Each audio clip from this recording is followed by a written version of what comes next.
দাসীকে ক্রেতা গর্ভবতী বানাতো।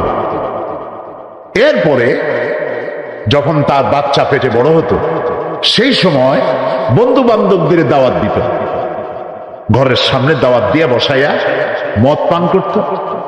আর আরেকজন দাসকে বলতো দাসীটাকে নিয়ে আসো, দাসীটাকে আনতো। দাসকে বলতো এই দাসী বিবস্ত্র করো, বিবস্ত্র করা হতো। এর পেটটা ফাড়ো, পেটটা ফাড়া হতো। তারপরে জীবিত মায়ের পেটের বাচ্চাটা বের করা হতো। মা ছটফট করে মরছে আর বাচ্চাটা ছটফট করে মারা যাচ্ছে। এই দৃশ্য দেখে বন্ধু বান্ধব মদ খাইতো আর পৈশাচিক অট্ট হাসিতে ফেটে পড়তো। এর থেকে মরা জাতি আর তারে বলে? কন্যা সন্তান হতো, আছাড় মেরে মেরে ফেলে দিত। কন্যা সন্তান হতো, পাথর মেরে মারত, জীবিত অবস্থায় মাটির মধ্যে প্রতীত করে রাখত। আল্লাহ তাআলা বলেছেন বিআইয়ি যামবিন কুতিলা। প্রিয় ভাই সব, যৌন চাহিদা মেটাবার জন্য পুরুষের জন্য একটি নারীর প্রয়োজন। নবী আসার আগে তাদের অবস্থা এমন ছিল, নারী একটা দরকার, সেই মেয়ে লোকটা কার বউ, কার মা, কার বোন, কার স্ত্রী তা দেখার কোনো জরুরত বোধ করতো না তারা। নাউযুবিল্লাহ। আমি কি বানায় বলতেছি কথাগুলো? অন্যের বাড়ি ঘর সম্পদ আমি আত্মসাৎ করব না কেন, ওই লোকটাকে হত্যা করব না কেন, এর কোনো যুক্তিসঙ্গত কারণ তার কাছে জানা ছিল না। হত্যা করা এটা আমার রাইট। আমার উটের পানি খাওয়াবার আগে অমুক এলাকার লোকের উটের পানি আগে খাওয়াইল কেন, এটা আমাকে অমর্যাদা করা হয়েছে। এই বিষয় নিয়ে 100 বছর যুদ্ধ চলেছে। এই জাতি কি জিন্দা না মরা? মরা জাতি। কোরআনে কারীম বলছে ওয়াইদা আনআমনা আলাল ইনসানি আ'রাদা ওয়া নাআ বিজানিবিহি ওয়াইদা মাসসাহুশ শাররু ফাযু দুআইন আরীদ। আল্লাহ রাব্বুল আলামিন বলেন, যখন আমি বান্দাকে নিয়ামত দেই, নিয়ামত পেলে পরে তখন সে পিঠ প্রদর্শন করে আমারে বুড়ো আঙ্গুল দেখায়।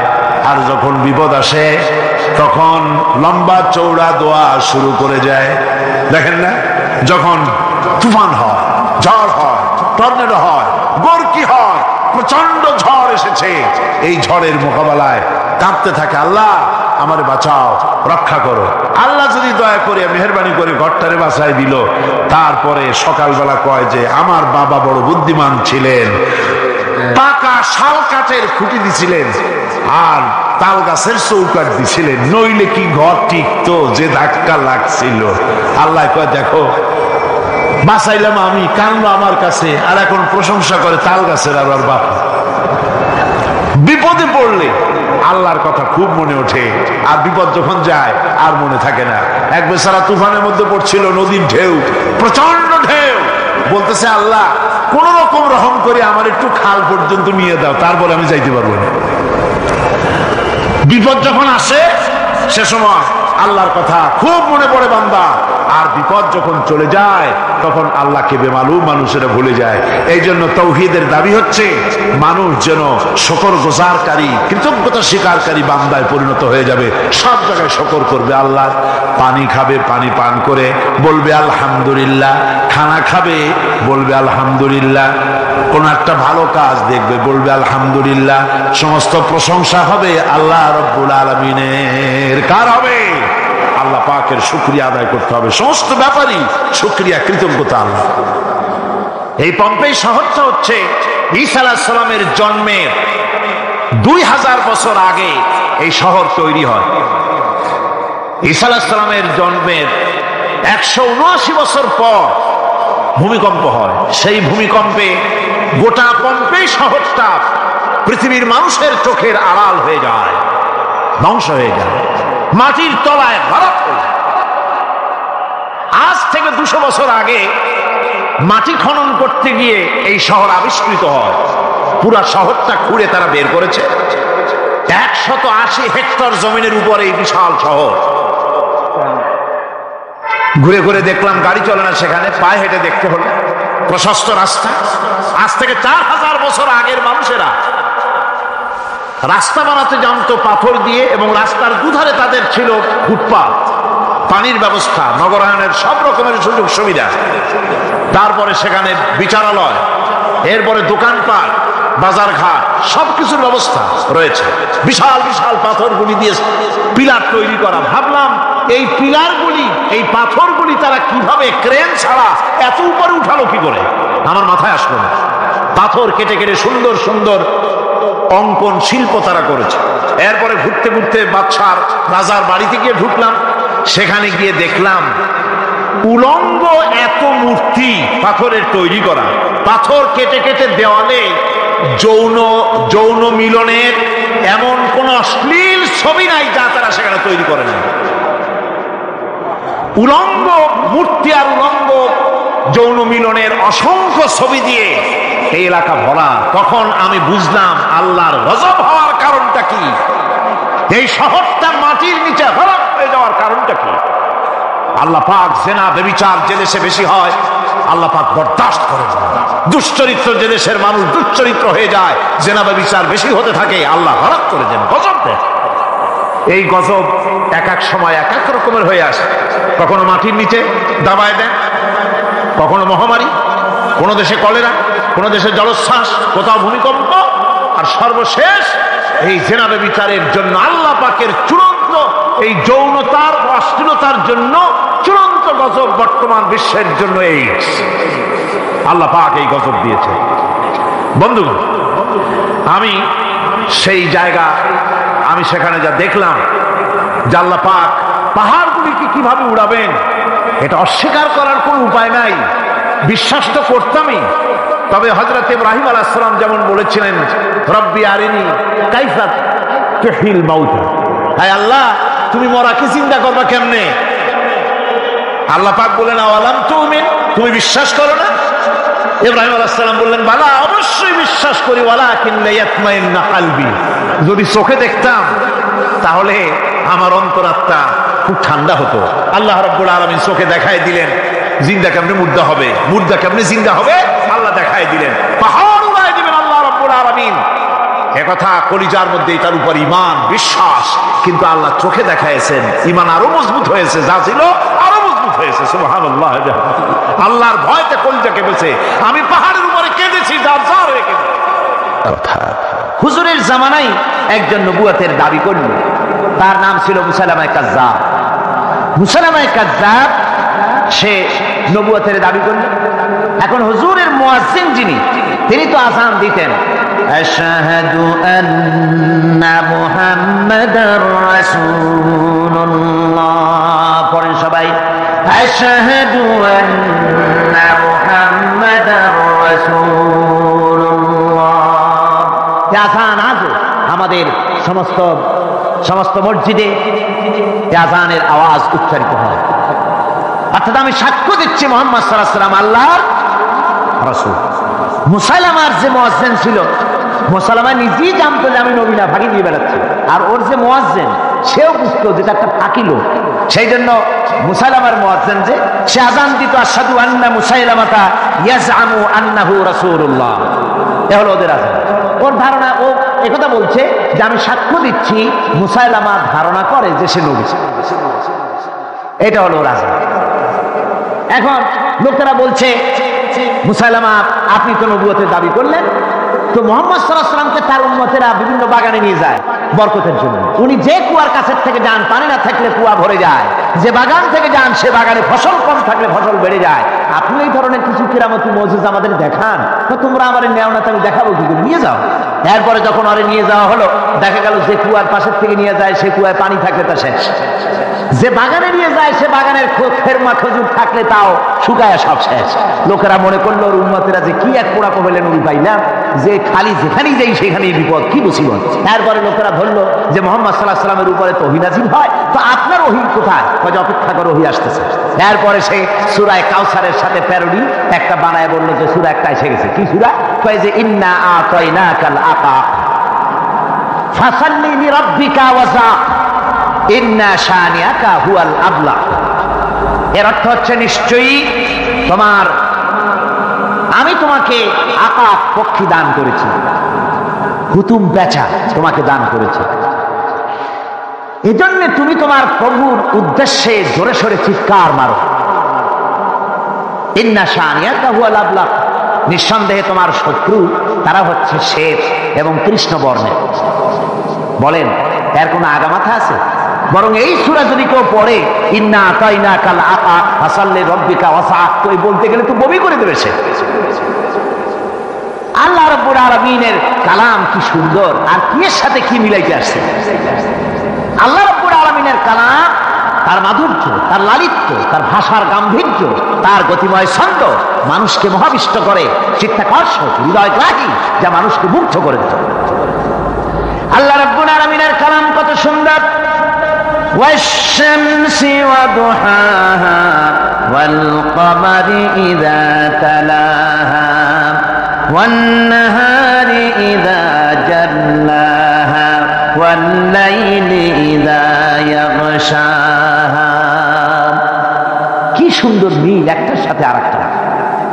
ইযাস সামাউ ফাতারাত ওয়া ইযাল কাওয়াকিবু তাসারাত ওয়া ইযাল বিহারু ফুজ্জিরাত ওয়া ইযাল কুবুরু বু'সিরাত। আবার দেখুন, যেখানে যাবেন সেখানে অপূর্ব মিল। আর রহমান আল্লামাল কুরআন, পড়েন আমার সাথে, আর রহমান আল্লামাল কুরআন খালাকাল ইনসান আল্লামাহুল বায়ান। যদ্দূর পড়েন, যেখানে পড়েন অপূর্ব মিল। এরপরে এই মুসালামায়ে কাজ্জাবকে দুনিয়া থেকে বিদায় করে দেওয়া হয়েছে, জাহান্নামে পাঠিয়ে দিয়েছেন হযরতে ওয়াহশী রাদিয়াল্লাহু তাআলা আনহু, যিনি হযরতে হামজা রাদিয়াল্লাহু তাআলা আনহুকে শহীদ করেছিলেন। তিনি ইসলাম কবুল করার পর দোয়া করেছিলেন, আয় আল্লাহ, আমার এই হাত দিয়ে যে অপকর্ম আমি করেছি, ইসলামের এক শ্রেষ্ঠ ব্যক্তিকে আমি শহীদ করেছি, আমি জানি না, না জেনে এটা আমি করেছি, তুমি আমাকে তাওফীক দাও, এই হাত দিয়ে যেন ইসলামের এক নিকৃষ্ট ব্যক্তিকে আমি জাহান্নামে পাঠিয়ে দিতে পারি। আল্লাহ দোয়া কবুল করলেন। হযরত ওয়াহশী রাদিয়াল্লাহু তাআলা আনহুর নেজার ঘা খাইয়া এই মুসালামায়ে কাজ্জাব দুনিয়া থেকে বিদায় হয়ে জাহান্নামের রাস্তা ধরেছে। মাওলানা শাহ আতাউল্লাহ বুখারী রাহমাতুল্লাহ আলাইহি গোলাম আহমদ কাদিয়ানীকে একবার প্রশ্ন করেছিলেন, তুমি যে নবুয়তের দাবি করছো, এই শক্তি কোথায় পাও? তিনি দলিল চান নাই। কে তোমাকে এই শক্তি জুগিয়েছে?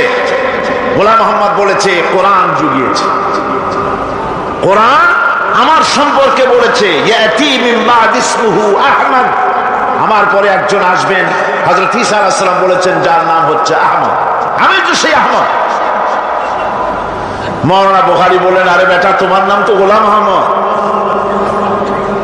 অর্থাৎ ঈসা আলাইহিস সালাম যার পেশেন্টগুই করেছেন, যার ফোরকাস্ট করেছেন, ভবিষ্যৎবাণী করেছেন, তুমি সেই আহমদ, তার গোলাম, সেই আহমদের গোলাম তুমি।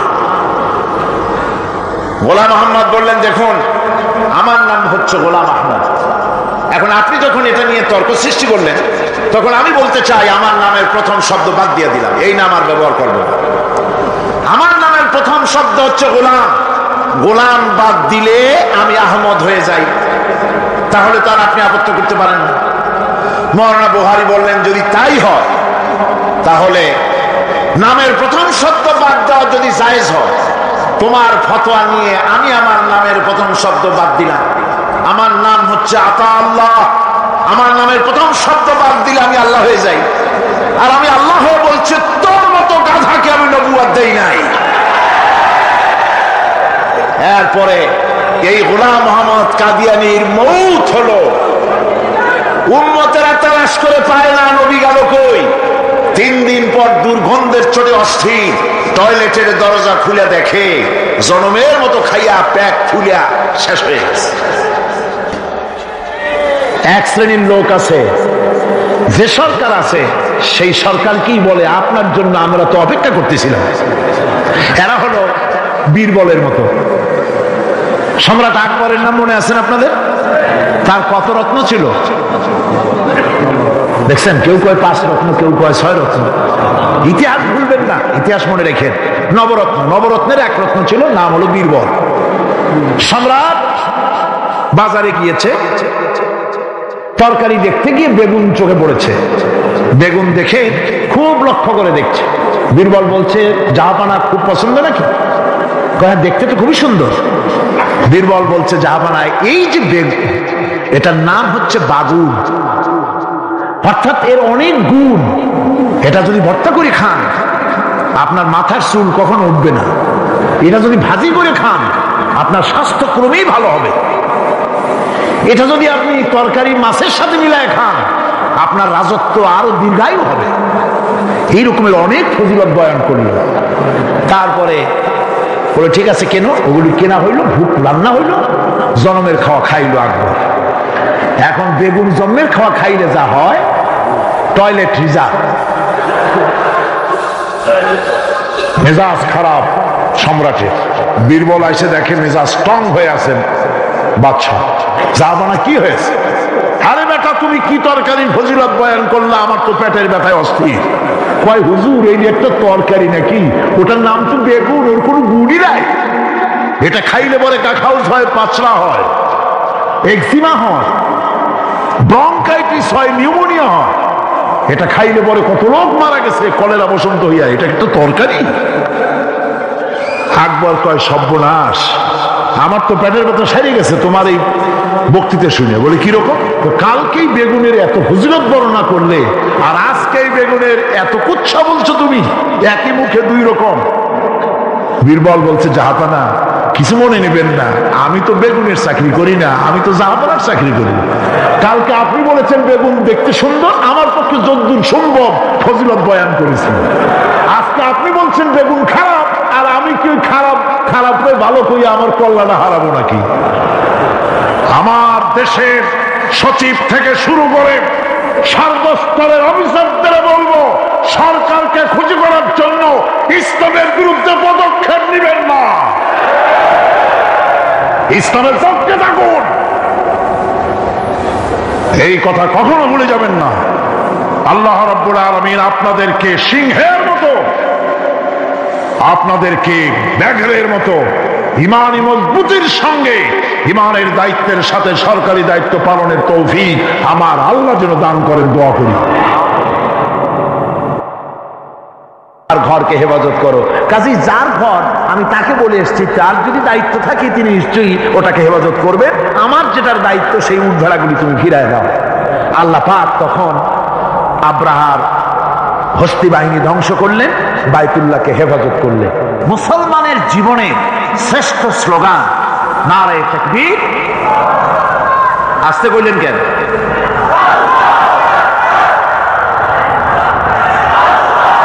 আল্লাহ হচ্ছেন বড়, তার থেকে বড় কেউ।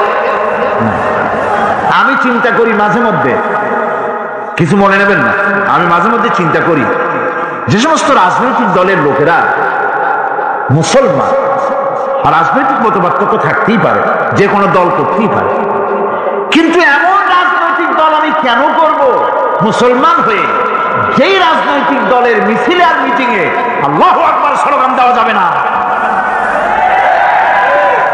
কারণ হচ্ছে আমি যখন দুনিয়া এসেছিলাম, আপনি যখন দুনিয়া এসেছিলেন, আপনার আমার কানে কি শোনানো হয়েছে? কন্ত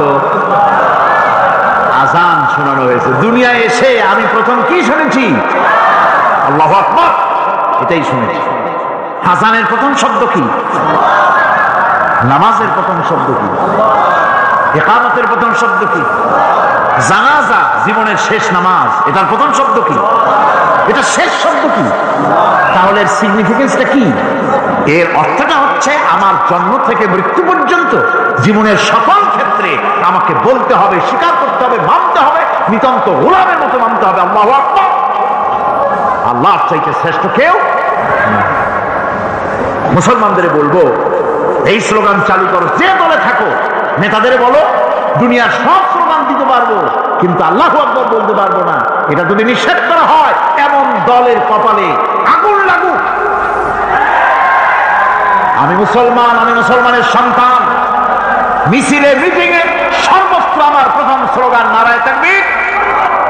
الذي خلق فسوى والذي قدر فهدى তিনি সকল বস্তুকে সৃষ্টি করেন এবং তারপর তার পরিমাপ, তার কর্মপথ, তার হেদায়েত তিনি দিয়ে দেন।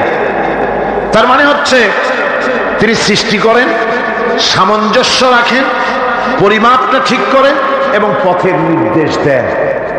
সৃষ্টি করেই ছেড়ে দেন না, তার হেদায়েত দিয়ে দেন, তার পরিমাপটা ঠিক করেন, সামঞ্জস্য করেন। কিরকম?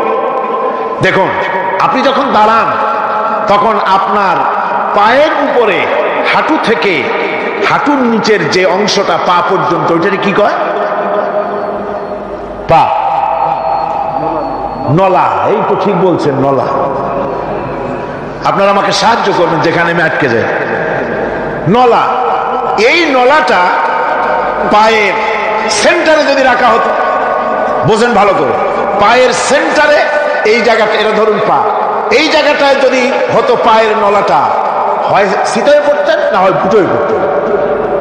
আল্লাহ পাক বলছেন শুধু সৃষ্টি করি না, সামঞ্জস্য এবং পরিমাপ ঠিক করি। মাপ মতো পাটা সামনে গোড়ালির কাছে নলাটা বসায় দেওয়া হয়েছে, যাতে আপনি শীত না হন, ভুটো হয়ে না পড়েন। সুবহানাল্লাহ কইতে ইচ্ছা করে না? এই নলাটা যদি আঙ্গুলের দিকে আসতো আর পাটা যদি পিছনের দিকে বেশি অংশ থাকতো, যতই সামনে হাঁটতেন ততই পিছনে চলে যেতেন। ভূত নাকি, ভূতের পা থাকে নাকি পিছনের দিকে, বলে লোকেরা, আমি দেখি দেখি না। ভূত নাকি সামনে আগাতে গেলে পিছনে চলে যায়। এ পায়ের সামঞ্জস্যটা, অনেক কথা বলবো না, দুই একটা দৃষ্টান্ত দেবো, তাতেই বুঝে ফেলবেন। আল্লাহ পাক বলেন শুধু সৃষ্টিই করি না, তার সামঞ্জস্য এবং পরিমাপকে ঠিক করে দেয়। মুরগির বাচ্চা ডিমের থেকে বেরোয়, তারে যদি ওর মায়ের শুদ্ধ যদি আপনি ফালা দেন, পানির মধ্যে ডুবে মরে যাবে। আর ওর মার চিৎকারের চোটে সারা গ্রামের মানুষ এক জায়গায় হবে। আর হাঁসের ডিম থেকে বাচ্চা বেরোলে সেই বাচ্চা আর মা বাবা দুজনকেই ফালায় দেন পানির মধ্যে, সাঁতরায় উঠে আসবে। ঠিক কিনা? কে শিখালো সাঁতার? কে শিখালো? শুধু সৃষ্টিই করেন না, আল্লাহ পাক সৃষ্টি করেন, সামঞ্জস্য এবং পরিমাপকে ঠিক করেন এবং তাকে পথের নির্দেশ দেন। এটা হলো সর্বশেষ। সৃষ্টি করে ছেড়ে দেন। আল্লাহর কাছে বলুন, আমার বন্ধুগণ, আমি আমার ঈমান থেকে কথা বলি, আমি আমার ঈমান থেকে কথা বলি। কোরআন এবং হাদিস পড়ে যতটুকু আল্লাহ বোঝার তৌফিক দিয়েছেন, সেই কথাগুলি পেশ করার জন্য চেষ্টা করি। বন্ধুগণ, এদিক ওদিক কোন দিকে না ঘুরে মসজিদে যান, মসজিদে গিয়ে নামাজ পড়েন আর আল্লাহর কাছে হাত পেতে আল্লাহরে বলেন। সেজদা গিয়া যখন রব্বুল আলামিনের দরবারে কিছু চাইবেন, হুজুরের কাছে জিজ্ঞেস করা হয়েছে, হুজুর, বান্দা কখন আল্লাহর নিকটবর্তী হয়ে যায়? আল্লাহর নবী বলেছেন, বান্দা যখন সেজদা দেয় তখন বান্দা একেবারে আল্লাহ পাকের কাছে চলে যায়। আল্লাহর কাছে চান, যা দরকার, ছেলে নাই, মেয়ে নাই, বউ নাই, অথবা চাকরি নাই, প্রমোশন চাই, ব্যবসায় উন্নতি চাই, যা দরকার কাকে বলবেন? মনটাকে পরিষ্কার করুন, আজকে মনটাকে সাফ করুন, সমস্ত দুর্বলতা থেকে মনকে উঠায় আনুন, বিশ্বাস করুন, যা চাওয়া, যা বলা, সবটা আল্লাহর কাছে। কার কাছে? আমি তার গোলাম। আমি কার গোলাম? আল্লাহ ছাড়া কারো কাছে আমার অভিযোগ তুলবো না, সবটা বলবো আল্লাহর কাছে। বলে দেখেন, বলে দেখেন আল্লাহ পাক কিভাবে আপনাকে সাহায্য করেন। সুবহানাল্লাহ। ভাইরা আমার, আল্লাহ রাব্বুল আলামিন রাসূল করিম সাল্লাল্লাহু আলাইহি ওয়াসাল্লামকে বলেছেন, ফাইদা ফারাগতা ফানসাব ওয়া ইলা রাব্বিকা ফারগাব। যখন তুমি খালি হাত হয়ে যাবে, দাঁড়িয়ে যাবে এবং তোমার রবের কাছে মিনতি জানাবে, কিছু যখন থাকবে না, তোমার রবের কাছে দাঁড়ায় যাও আর তার কাছে মিনতি জানাও, তোমাকে আল্লাহ ভরপুর করে দিবেন। ভান্ডের কোনো অভাব নাই। আমাদের ভান্ড হচ্ছে যত দেব তত কমবে, আর আল্লাহর ভান্ড যত দেয় তত সমান সমান থাকে, মোটেই কমে না, মোটেই কমে না। সুতরাং দয়াল বাবা, বাবা চান, কেবলা চান বাবা, কি যে কবে আর কি করবে দিশা করতে পারে না। গান বাজনা, তারপরে গোসল শরীফ, কি জানি হাবিজাবি শরীফ, কোন শেষ বেদাত দিয়ে ভরে গেছে। এগুলি বিশ্বাস করবেন না। বিদআত খারাফা, এর সাথে মুসলমানের কোনো সম্পর্ক নাই। গান বাজনার সাথে মুসলমানের কোনো সম্পর্ক। হাতে কতগুলো ঢোল নিয়ে তারপরে মাজারের কাছে গিয়ে ঢোল বাজায়, কবরের কাছে মাথায় কতগুলো চুল, দাঁতে ময়লা, মোষগুলা ঠোঁট দুইটা ঢাইকিয়া দাড়ির কাছে এসে পড়ছে। হায় হায় রে, এই রকমের মোষ আমি মাঝে মধ্যে চিন্তা করি যে দই খায় কেমন এরা, গাঁজা মদ খাইয়া এগুলো মাজার মধ্যে গিয়ে পড়ে থাকে। আর কি জানি আছে ওইটারে ঘষে আর বলে মদিনা যাব কেমনে, মদিনা যাব কেমন। তুই মদিনা যাবি কেমনে? মদ খেয়ে গাঁজা খেয়ে তুই যাবি মদিনা? একটা কথা হইল? তোর নাপাক কদম আল্লাহ পাকের আরদে মুকাদ্দাসে উঠতে পারে না। বদকার, জিনাকার, শারাবি, কাবাবি, আল্লাহ পাকের নাফরমান। কতগুলা শালু কাপড় গায়ে দিয়া মাথায় কতগুলা চুল রাখিয়া তারপরে গ্রামের নামে শরীফ। আশ্চর্য কথা, এই গ্রামের নাম শরীফ, ওই গ্রামের নামের মাথায় গিয়া শরীফ। শরীফ তো মক্কা শরীফ, মদিনা শরীফ, কোরআন শরীফ, হাদিস শরীফ। আর শরীফের দরকার নাই। শরীফের জাত মারছে গ্রামে গ্রামে শরীফ লাগাইয়া। কর্ণফুলী শরীফ, চন্দ্রকোনা শরীফ। আশ্চর্য কথা, শরীফ শব্দের একটা ইজ্জত থাকা উচিত, ঠিক কিনা কর? আপনাদেরকে সতর্ক হতে হবে। আনুগত্য এবং গোলামি সকল ব্যাপারে আল্লাহ পাকের করতে হবে। চাইতে হবে কার কাছে? আল্লাহর কাছে। আমার এই কথা আপনাদের মনে আছে কিনা জানি না। সম্রাট শাহজাহানের সময় এক ফকির, এক ভিক্ষুক ভিক্ষা করে বেড়াতো। 70-80 বছর বয়স হয়ে গিয়েছে। এক লোক বলছে, সারা জীবন তো তোমার ছোটবেলা থেকে ভিক্ষা করতে দেখলাম। সে বলল, মানুষের দেয় তো 2 পয়সা 1 পয়সা, ভিক্ষা ছাড়া করবোটা কি?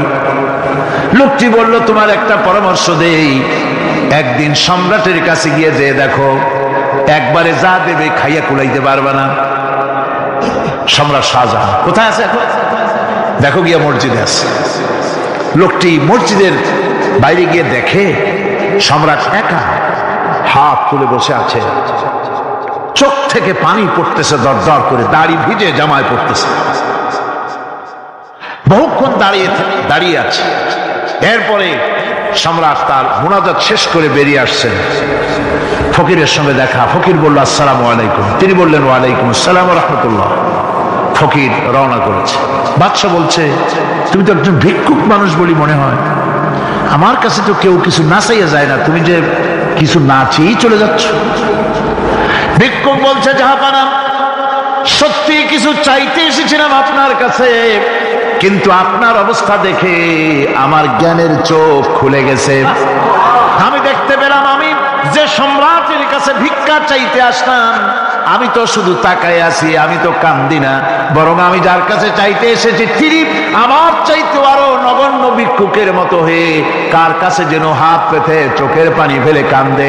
মনে মনে ভাবলাম, সম্রাট কান্দে যে সম্রাটের কাছে, ওই আল্লাহ সারা জীবনে কারো কাছে কিছু চাইব না।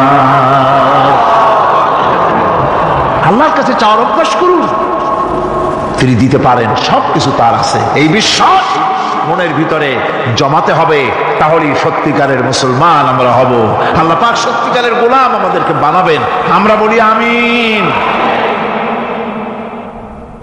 আল্লাহর পথে কোনো কাজ গোপনই করা ভালো। মানুষকে প্রদর্শন করে বেশি পুণ্য লাভ হয় না। আল্লাহ পাক বলছেন, ইয়া আইয়ুহাল্লাযীনা আমানু আনফিকু মিন তাইয়্যিবাতি মা কাসাবতুম ওয়া মিম্মা আখরাজনা লাকুম মিনাল আরদ। তোমরা যে উপার্জন করেছো, সেই উপার্জনে তোমাদের জন্য যা উপার্জন করেছো তাই, আর মাটির ভিতর থেকে আমি যা তোমাদের জন্য দিয়েছি তার থেকে ভালো জিনিস, ভালো ভালো জিনিস আমার রাস্তায় খরচ করো। এটা কার ওয়াদা? আল্লাহর ওয়াদা।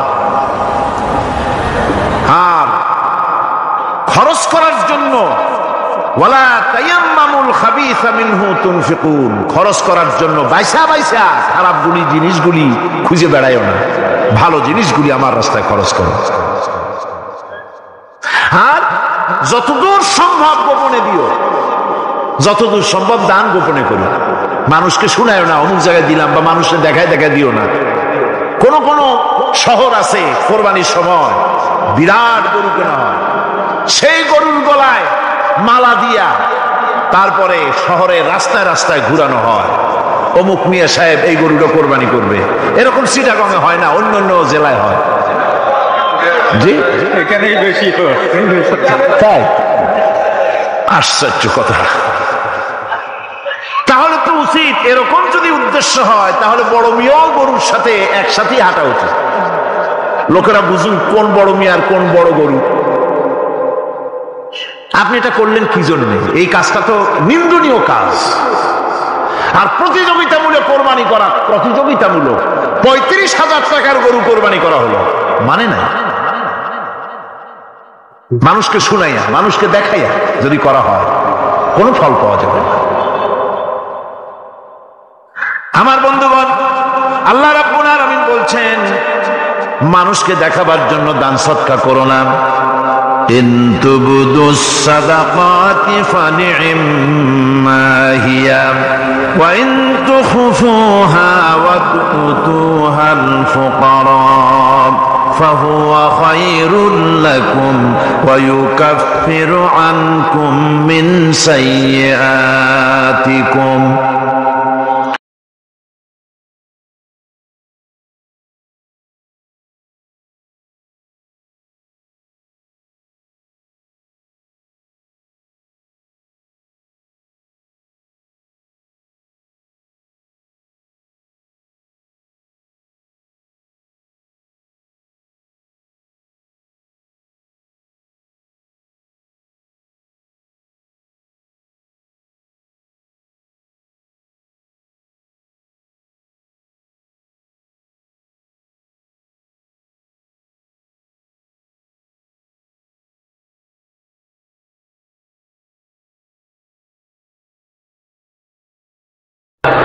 পৃথিবীতে অপুষ্টি জনিত রোগে সবচাইতে ভোগে পৃথিবীর মধ্যে নারী, মেয়ে লোকেরা। সবচাইতে অপুষ্টি জনিত রোগে কারা ভোগে?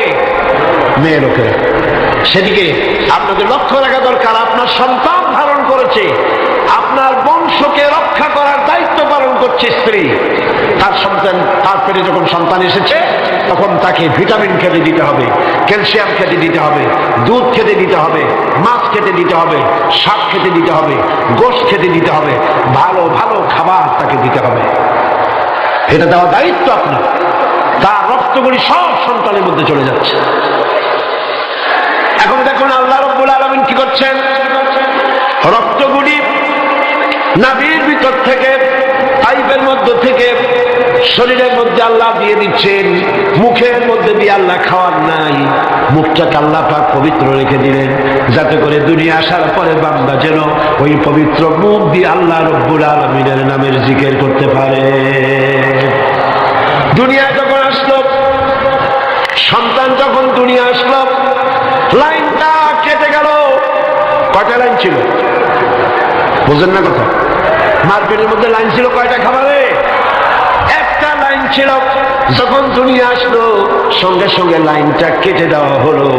ডাক্তারিতে কাটুক, নার্সে কাটুক, ডাক্তারে কাটুক, লাইনটা তার কেটে দেওয়া হলো। খাবারের লাইন ছিল, লাইন কাটা। এখন কি যাবে? দেখুন আল্লাহ রাব্বুল আলামিনের কুদরত কত।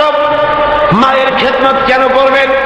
পেটের মধ্যে বসে তার রক্ত খেয়েছেন, তার রক্ত দিয়ে আপনার শরীর বড় হয়েছে।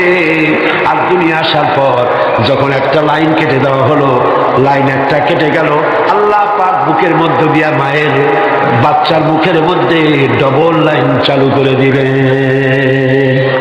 ডবল লাইন চালু করে দিয়েছেন, দুধ এসে গিয়েছে। এই দুধ সৃষ্টি করেছেন কে? সন্তান ক্ষুধা লাগলে বলে চাইতে পারে না, বলতে পারে না। আল্লাহ রাব্বুল আলামিন মায়ের কলিজার ভিতরে এমন আকর্ষণ দিয়েছেন সন্তানের প্রতি।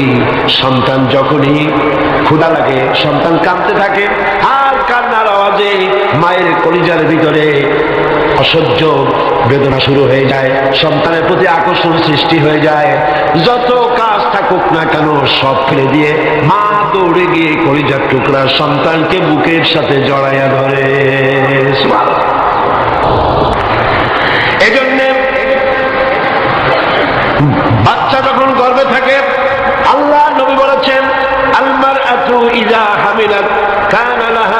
আজরুস সাইমিল কাইম আল মুখবিতিল মুজাহিদ ফি সাবিলিল্লাহ। আল্লাহ পাকের নবী বলেন, মায়ের পেটে যখন সন্তান থাকে, এই সন্তান পেটে থাকার কারণে রাতের বেলা যে ঘুমাতে পারে না ঠিক মতো, সারা রাত দাঁড়ায় দাঁড়ায় ইবাদত করলে যত সওয়াব হইতো, আল্লাহ পাক মায়ের আমলনামায় সেই সওয়াব লিখে দেন।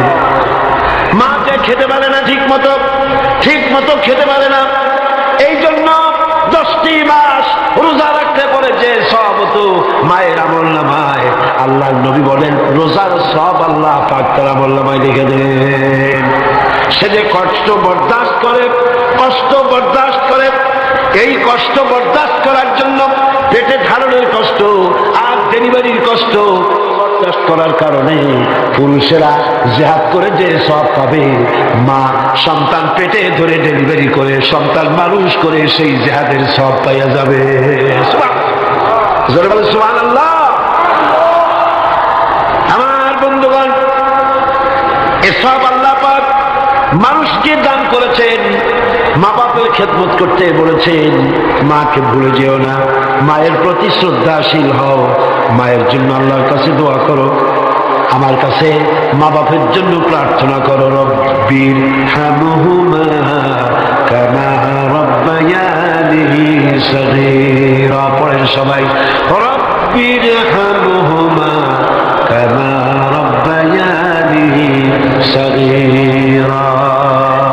হায় আল্লাহ, আমার মা বাপ যেমন স্নেহের করে আমাকে লালন পালন করেছে, তুমিও আমার মা বাপকে তোমার রহমতের করে লালন পালন করো।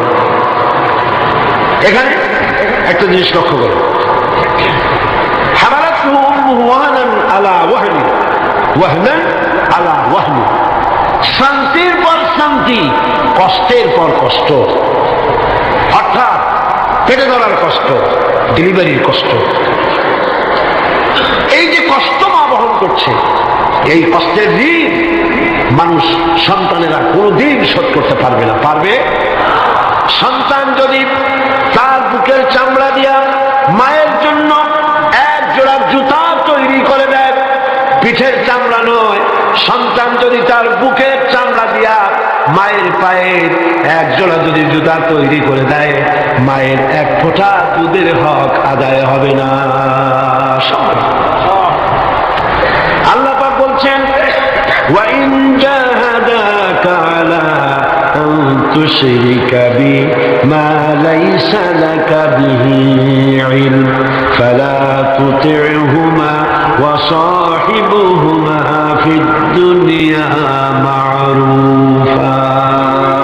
আল্লাহ পাক বলছেন, কিন্তু তারা যদি তোমাকে, মর্যাদা তাদের আল্লাহর পরেই মা বাপের মর্যাদা, আল্লাহর পরে কার মর্যাদা?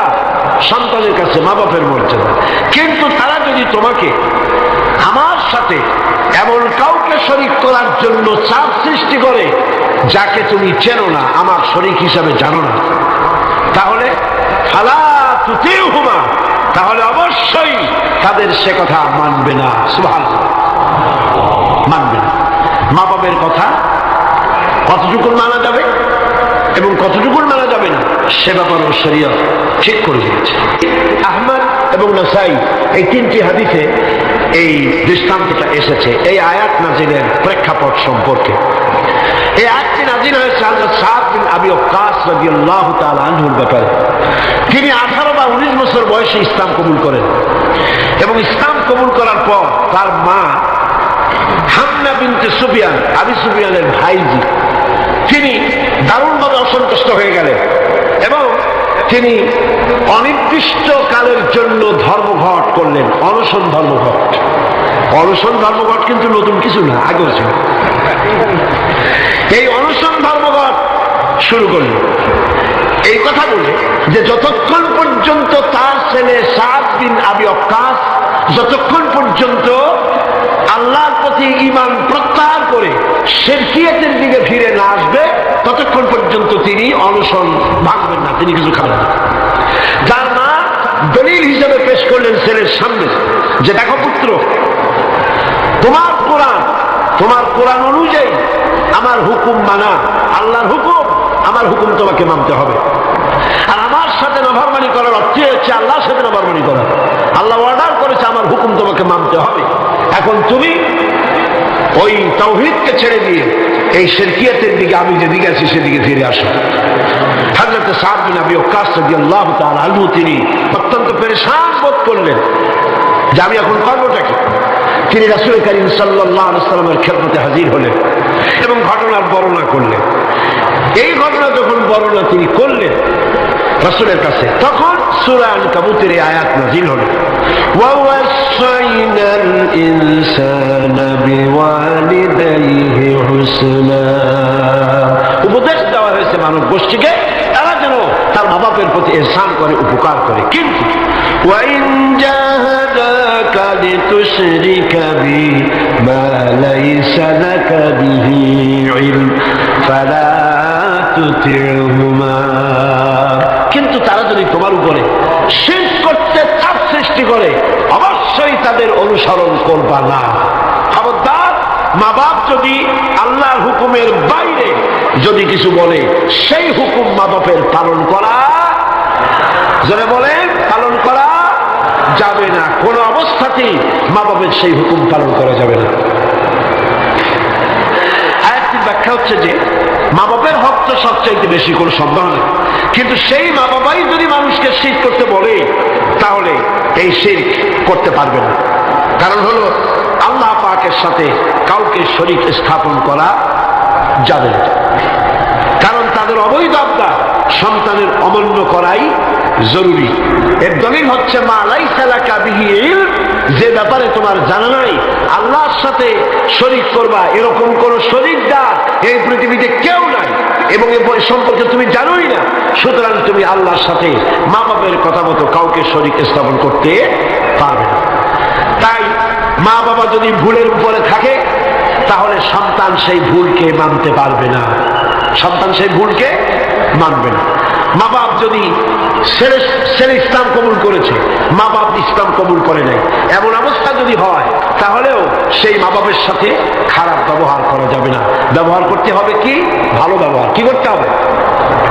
এই ভালো ব্যবহার সম্পর্কে রাসূল করিম সাল্লাল্লাহু আলাইহি ওয়াসাল্লামের কাছে প্রশ্ন করা হলো, আইয়ুল আমালি আহাব্বু ইলাল্লাহি তাআলা, আল্লাহর কাছে সবচাইতে ভালো আমলটা কি?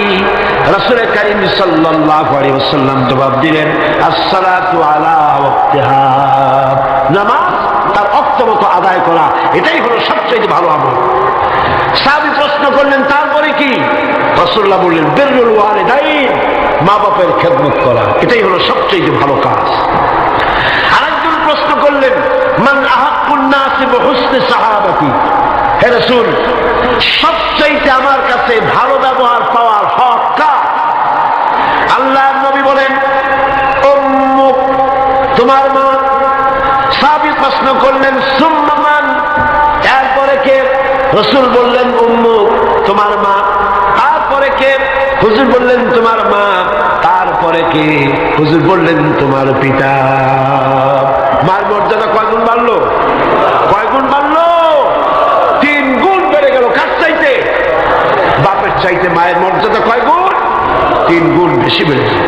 হযরত আব্দুল্লাহ ইবনে আমর রাদিয়াল্লাহু তাআলা আনহু তিনি বলেছেন, যা রাজুলুন ইলা নবী সাল্লাল্লাহু আলাইহি ওয়াসাল্লাম ফাস্তাযানা লাহু বিল জিহাদ, তিনি বলছেন যে একজন লোক রাসূলের কাছে আসলেন এবং তিনি অনুমতি চাইলেন জিহাদে যাওয়ার জন্য, যুদ্ধে অংশগ্রহণ করার জন্য।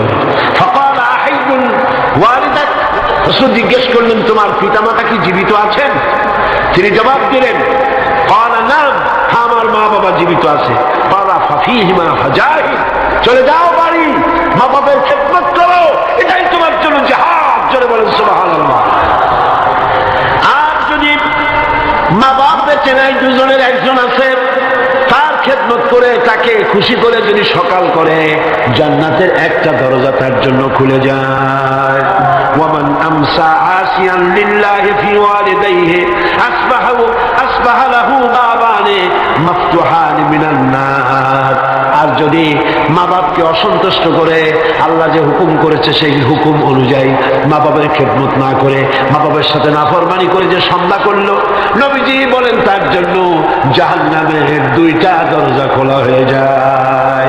মা বাপের দুজনের একজন যদি বেঁচে থাকে, তাহলে মা বাবার দুজনের একজন যদি বেঁচে থাকে, তাহলে তাকে যদি অসন্তুষ্ট করা হয়, জাহান্নামের একটা দরজা তার জন্য খোলা হয়ে যায়।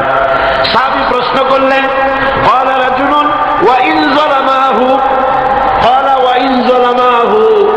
তিনবার রাসূলুল্লাহ বললেন, ওই ব্যক্তি জিজ্ঞেস করলেন, হুজুর মা বাপ যদি আমার উপরে জুলুম করে? রাসূলুল্লাহ বলেন, জুলুম যদি করেও? তারপরে সে বলছে, যদি আমার উপরে জুলুম করে? হুজুর বলেন, জুলুম যদি করেও?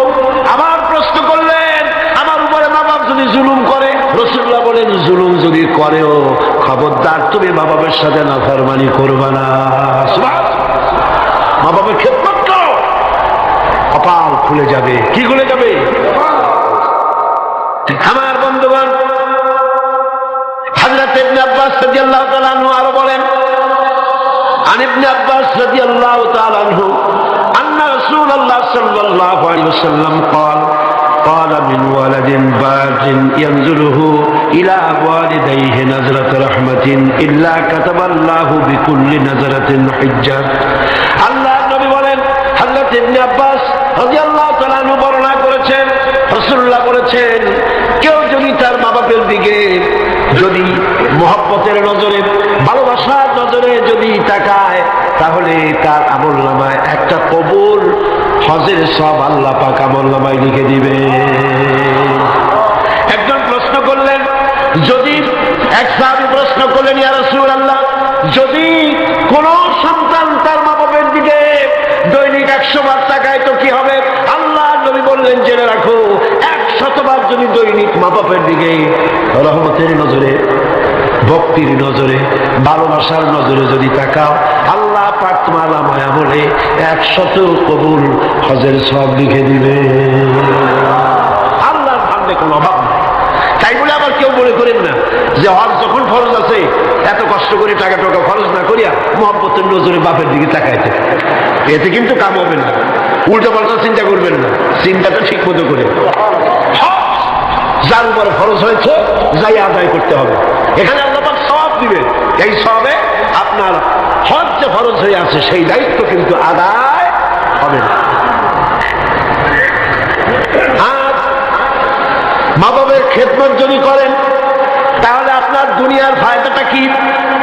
রাসূলুল্লাহ বলেছেন, আন আনাস ইবনে মালিক রাদিয়াল্লাহু তাআলা قال قال رسول الله صلى الله عليه وسلم من سره أن يمد له في عمره ويزداد له في رزقه فليبر والديه وليصل رحمه رواه أحمد।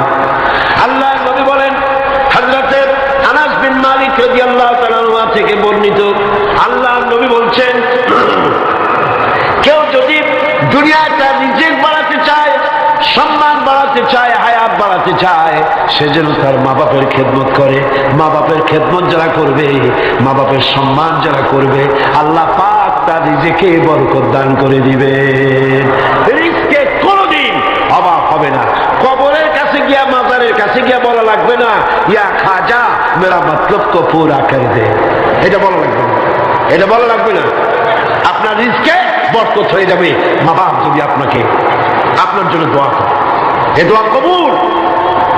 মা বাবার দোয়া কি কবুল হয়ে যাবে। সুতরাং রাসূলুল্লাহ বলছেন, আল্লাহ নবী বলছেন, রিজকে বরকত হবে, সম্মান বৃদ্ধি করতে হবে, অশান্তি হবে না, অসম্মান হবে না। মা বাবার খেদমত করবা, রিজকে কোনো অভাব হবে না। সুবহানাল্লাহ। হযরত আবী হুরায়রা রাদিয়াল্লাহু তাআলা আনহু বলছেন, عن أبي هريرة رضي الله تعالى عنه عن النبي صلى الله عليه وسلم قال رغم أنفه ثم رغم أنفه ثم رغم أنفه। আল্লাহ নবী বলছেন, তিনবার বললেন, সে ব্যক্তি অপমানিত হোক, সে ব্যক্তি অপমানিত হোক। কোন ব্যক্তি? قيل من يا رسول الله, কোন ব্যক্তি অপমানিত হোক? قال من أدرك والديه عند الكبر أو أحدهما ثم لم يدخل الجنة। ভালো করে শুনেন, আল্লাহর নবী বলেন, সেই ব্যক্তি অপমানিত হোক। তিনবার বললেন। প্রশ্ন করা হলো, কোন ব্যক্তি? রাসূলুল্লাহ বললেন, মা বাপ দুইজন অথবা একজনকে দুনিয়াতে জীবনে সে পেল আর খেদমত করে আল্লাহর জান্নাত নিজের জন্য ওয়াজিব করে নিতে পারলো না, তার মতো হতভাগ্য আর কেউ নাই।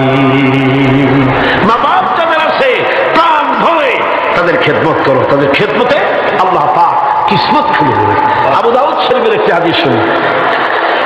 হযরত আব্দুল্লাহ বিন আমর রাদিয়াল্লাহু তাআলা আনহু তিনি বলছেন, এক ব্যক্তি তার মাতা পিতাকে কাঁধায় রেখে রাসূলের সামনে জিহাদে যাওয়ার জন্য উপস্থিত হয়েছেন, মা বাপকে ক্রন্দনরত অবস্থায় রেখে। রাসূলুল্লাহর কাছে খবর এলো এই যুবক জিহাদে যাওয়ার জন্য আসছে আর তার মা বাপ কাঁদতেছে। রাসূলুল্লাহ বললেন, ফিরে যাও, মা বাপকে যেভাবে কান্দায় আসছো ওইভাবে খুশি করে তারপরে আসো, মা বাপকে অখুশি রেখে জিহাদে যাইও না। মা বাপের খেদমত করো, তাদেরকে খুশি করো। অন্য হাদিসে এসেছে রাসূল করিম সাল্লাল্লাহু আলাইহি ওয়াসাল্লামের খেদমতে একজন হাজির হয়ে অভিযোগ করলো। একজন হাজির হয়ে সে অভিযোগ করছে, হে রাসূল, আমার মা খুব বদমেজাজের মেয়ে লোক। কে বলছে?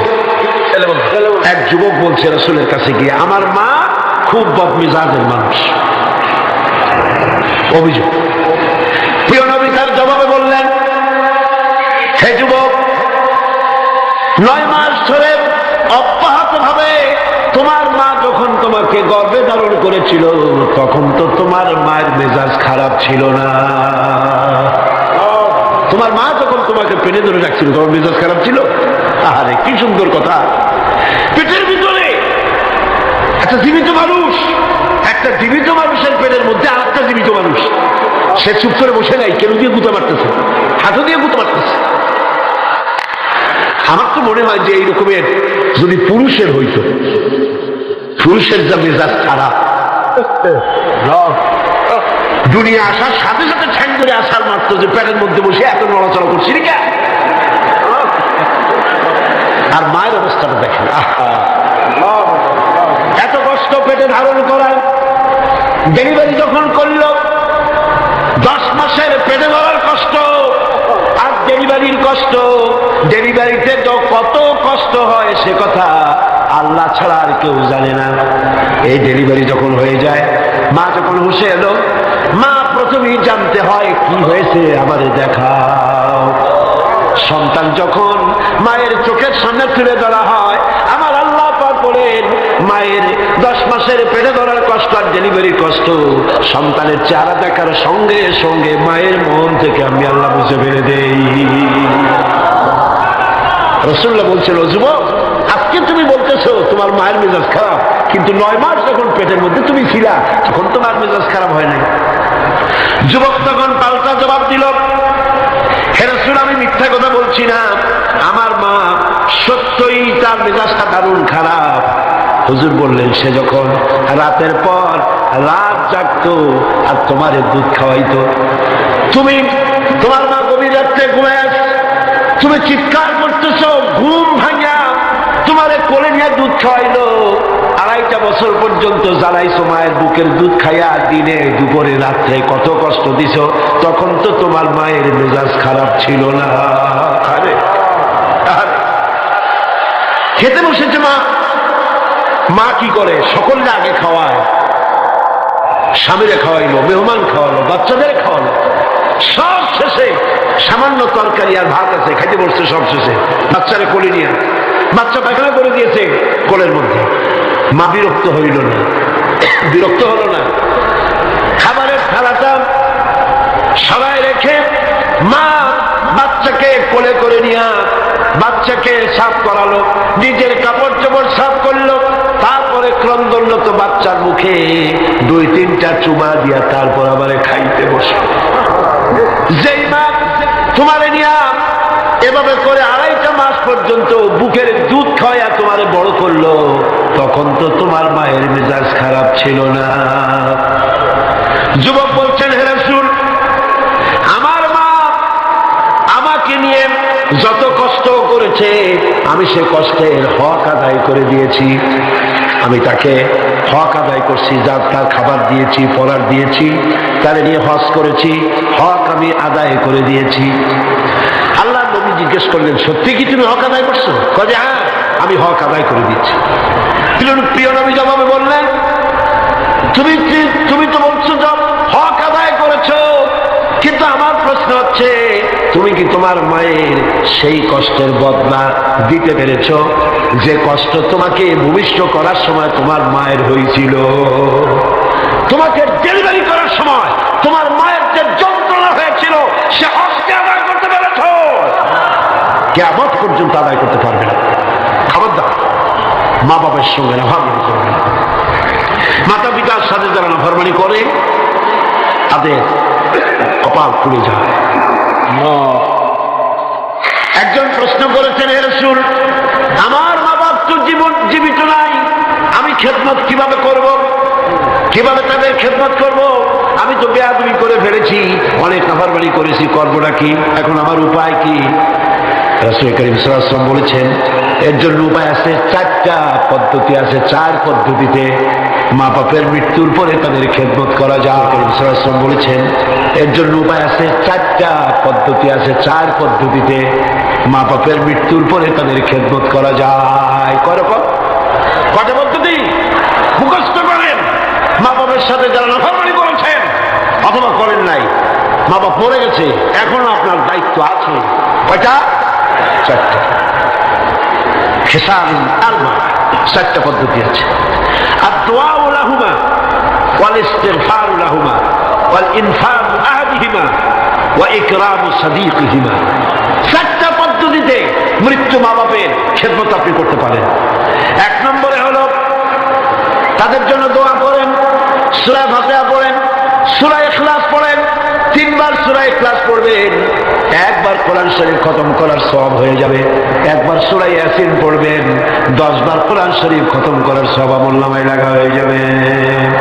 দরুদ শরীফ পড়েন, এগুলি বলে মা বাবার জন্য দোয়া করেন, আর বলেন রব্বিরহামহুমা কামা রাব্বায়ানি সগীরা। মা বাবার জন্য দোয়া করেন। কয়টা পদ্ধতি? কয়টা? 1 নম্বরে হলো দোয়া করা।